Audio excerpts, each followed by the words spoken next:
प्राचीन काल की बात है। श्रावस्ती नगरी में एक उत्साही और साहसी युवक रहता था जिसका नाम आनंद था। आनंद हमेशा अपने कार्यों में पूर्ण समर्पण और जोश के साथ लगा रहता था, लेकिन उसके मन में एक विचार बार बार आता था कि उसकी शारीरिक और मानसिक शक्ति में कमी है। उसे लगता था कि अगर उसकी शक्ति बढ़ जाए तो वह जीवन में और भी बेहतर कर सकता है।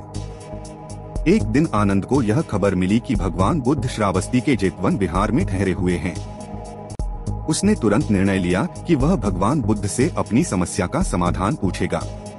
आनंद ने अपने मन में दृढ़ संकल्प किया और जेतवन विहार की ओर प्रस्थान किया। विहार पहुंचकर आनंद ने भगवान बुद्ध को प्रणाम किया और विनम्रता से अपनी समस्या बताई। भगवान, मैं एक उत्साही युवक हूँ, लेकिन मुझे लगता है कि मेरी शारीरिक और मानसिक शक्ति में कमी है। कृपया मुझे बताएं कि मैं अपना बल और शक्ति कैसे बढ़ा सकता हूँ। भगवान बुद्ध ने आनंद की ओर प्रेम पूर्वक देखा और मुस्कुराते हुए कहा, आनंद, बल केवल शारीरिक नहीं होता बल्कि मानसिक और आध्यात्मिक भी होता है।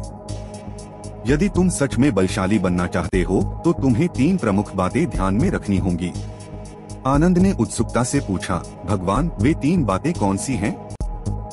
बुद्ध ने कहा, पहली बात, तुम्हें अपने आहार और जीवन शैली पर ध्यान देना होगा। स्वस्थ और संतुलित भोजन करना आवश्यक है। इसके साथ ही नियमित व्यायाम और योग करने से शरीर मजबूत होता है। बुद्ध ने अपनी बात को विस्तार से समझाते हुए कहा, आनंद, जैसे एक पेड़ को यदि सही मात्रा में पानी और पोषण मिले तो वह स्वस्थ और मजबूत बनता है, वैसे ही हमारा शरीर भी उचित आहार और नियमित व्यायाम से मजबूत होता है। संतुलित भोजन जिसमें सभी आवश्यक पोषक तत्व हों, हमारे शरीर को ऊर्जा और शक्ति प्रदान करता है। साथ ही योग और व्यायाम से हमारे मांसपेशियों की ताकत और सहन शक्ति बढ़ती है। आनंद ने सिर हिलाते हुए कहा, भगवान, मैं आपकी इस बात को समझ गया। दूसरी बात क्या है? बुद्ध ने उत्तर दिया, दूसरी बात, तुम्हें अपने मन को शांत और एकाग्र रखना होगा। ध्यान और साधना के माध्यम से मन को नियंत्रित करना सीखो। मन की शांति और एकाग्रता से मानसिक शक्ति बढ़ती है। बुद्ध ने समझाया, आनंद, हमारा मन हमेशा विचारों और चिंताओं से भरा रहता है।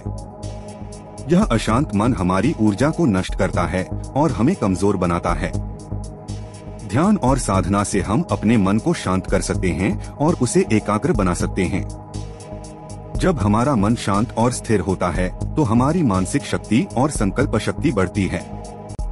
ध्यान से हम अपनी आंतरिक शांति और संतुलन को प्राप्त कर सकते हैं। आनंद ने फिर पूछा, भगवान, और तीसरी बात? बुद्ध ने कहा, तीसरी बात, तुम्हें अपने आत्मविश्वास और आत्मस्वीकृति को मजबूत करना होगा। सच्चे बल का आधार आत्मविश्वास होता है। आत्मा की स्वीकृति से तुम अपने आप को और अपनी क्षमताओं को पहचान सकते हो। बुद्ध ने विस्तार से समझाया, आनंद, आत्मस्वीकृति का मतलब है कि तुम अपनी अच्छाइयों और कमियों को स्वीकार करो। जब तुम अपने आप को पूरी तरह से स्वीकार करते हो तो तुम्हारे भीतर आत्मविश्वास पैदा होता है। आत्मविश्वास से तुम अपने लक्ष्यों को हासिल करने में सक्षम होते हो और जीवन की चुनौतियों का सामना करने के लिए तैयार रहते हो। आत्मस्वीकृति और आत्मविश्वास से तुम अपनी असली शक्ति को पहचान सकते हो और उसे पूरी तरह से उपयोग कर सकते हो। आनंद ने गहरी सांस ली और कहा, भगवान, आपकी बातें मेरे मन में गहराई से उतर गई हैं। मैं इन 3 बातों का पालन करूंगा। बुद्ध ने प्रसन्न होकर कहा, याद रखना आनंद, बल का मतलब केवल शारीरिक शक्ति नहीं होता। मानसिक और आत्मिक बल भी उतना ही महत्वपूर्ण है। यदि तुम इन 3 बातों का पालन करोगे तो तुम निश्चय ही बलशाली बनोगे। आनंद ने भगवान बुद्ध को प्रणाम किया और अपनी यात्रा पर निकल पड़ा। उसने बुद्ध की शिक्षाओं का पालन किया और धीरे धीरे उसने अपनी शारीरिक, मानसिक और आत्मिक शक्ति को बढ़ाया।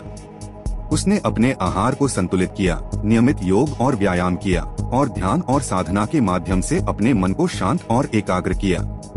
साथ ही उसने अपने आत्मविश्वास को मजबूत किया और आत्मस्वीकृति से अपनी वास्तविक शक्ति को पहचाना।